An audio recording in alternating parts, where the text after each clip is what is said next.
On a freezing winter night in 1959, deep in the Ural Mountains of Soviet Russia, 9 experienced hikers set up camp on the slopes of Kholat Syakhl, also known as Dead Mountain. They were young, skilled, and well prepared for the harsh conditions. But by morning, something had gone terribly wrong.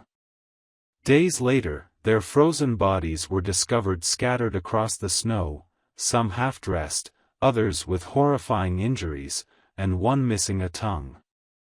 The scene defied logic. What had caused these seasoned hikers to flee their tent in the middle of the night, into temperatures as low as -30°C, without proper clothing? And what unknown force was responsible for the gruesome injuries found on some of the victims? This is the mystery of the Dyatlov Pass Incident, a chilling enigma that has baffled investigators, scientists, and conspiracy theorists for over 6 decades.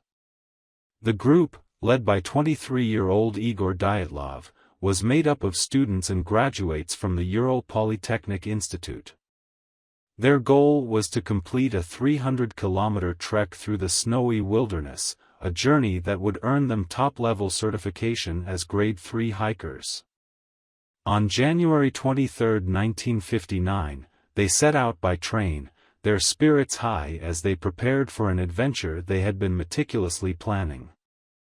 Each member of the group was an experienced hiker, trained to handle the challenges of the Ural Mountains. They carried with them not only the necessary supplies but also a sense of camaraderie and determination. Their route took them deep into the Ural Mountains, passing through harsh terrain and sub-zero temperatures. Along the way, one member, Yuri Yudin, fell ill and had to turn back, a decision that ultimately saved his life. The remaining 9 continued their journey, unaware that they were walking toward an unspeakable fate. The group's progress was documented in diaries and photographs, which later became crucial pieces of evidence in the investigation. These records show that the hikers were in good spirits, enjoying the beauty of the snow-covered landscape and the thrill of the adventure. Little did they know that their journey would soon take a dark and tragic turn. On February 1, the hikers set up camp on the eastern slope of Kholat Syakhl. Despite the nearby tree line, which would have offered some protection from the wind, they inexplicably chose to pitch their tent on an open slope.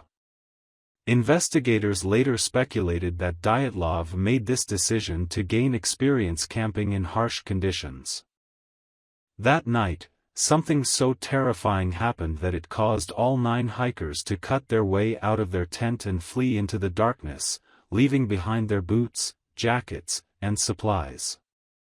The scene inside the tent suggested a sudden and panicked escape. Clothing and personal items were scattered, and the tent itself had been slashed open from the inside. The hikers' footprints in the snow showed that they had run downhill, away from the tent, into the freezing wilderness. What could have driven them to abandon the relative safety of their shelter in such a desperate manner? When the group failed to return as scheduled, search teams were dispatched. On February 26, rescuers found the abandoned tent, still partially buried in the snow. Oddly, it had been slashed open from the inside, suggesting the hikers had desperately tried to escape. Footprints led down the slope, but after about 500 meters, they disappeared beneath fresh snowfall. The tent itself was in disarray, with personal belongings strewn about, as if the hikers had left in a hurry. The scene was eerie and unsettling, raising more questions than answers. The first bodies were discovered near the edge of the forest, about 1.5 kilometers from the tent. 2 hikers, Yuri Doroshenko and Georgy Krivoniskenko, were found shoeless, wearing only their underwear, lying next to a burned-out fire. Nearby, 3 more bodies, Igor Dyatlov, Zinaida Kalmogorova, and Rustam Slobodin, were found in poses suggesting they had been trying to crawl back toward the tent.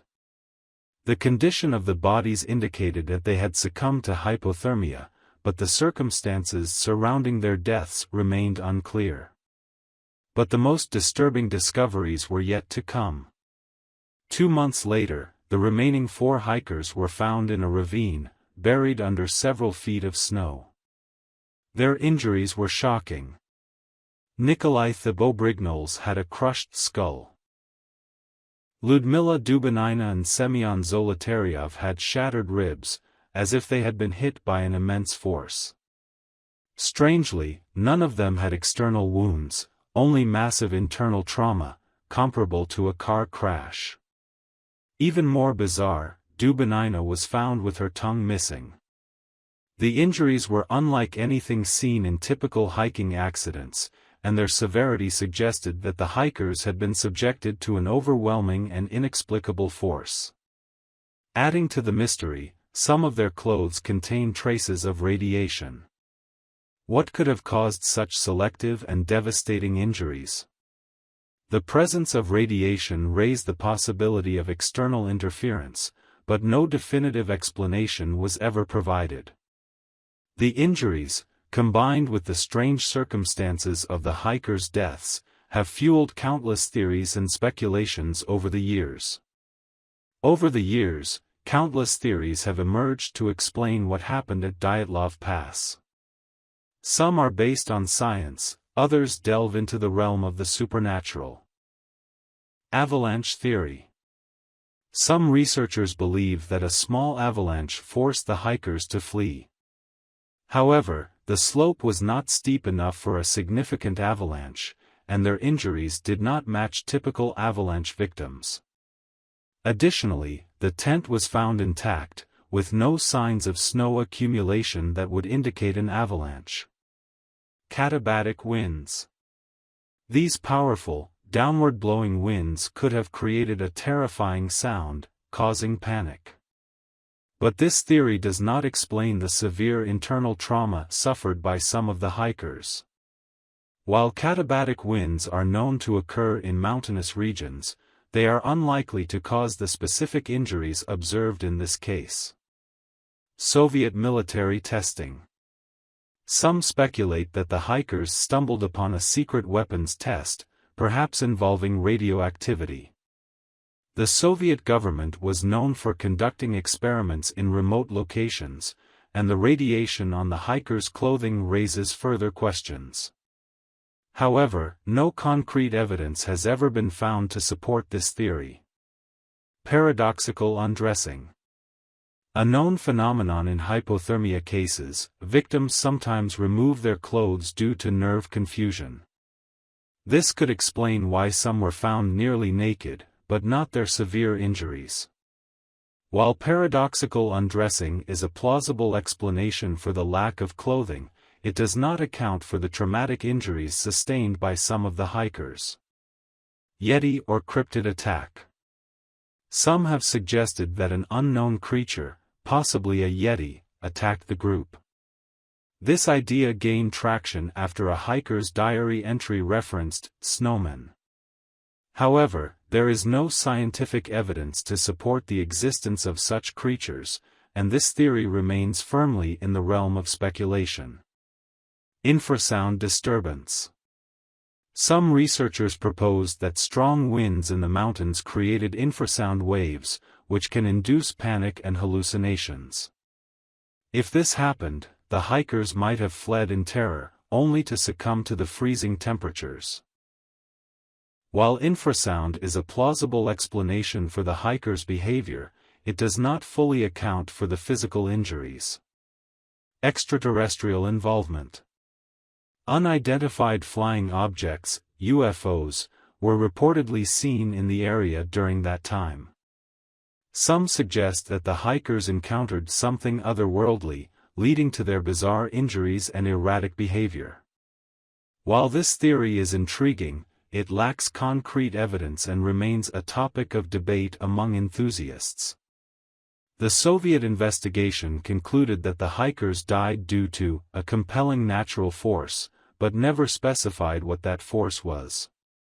The case was abruptly closed, and access to the area was restricted for years.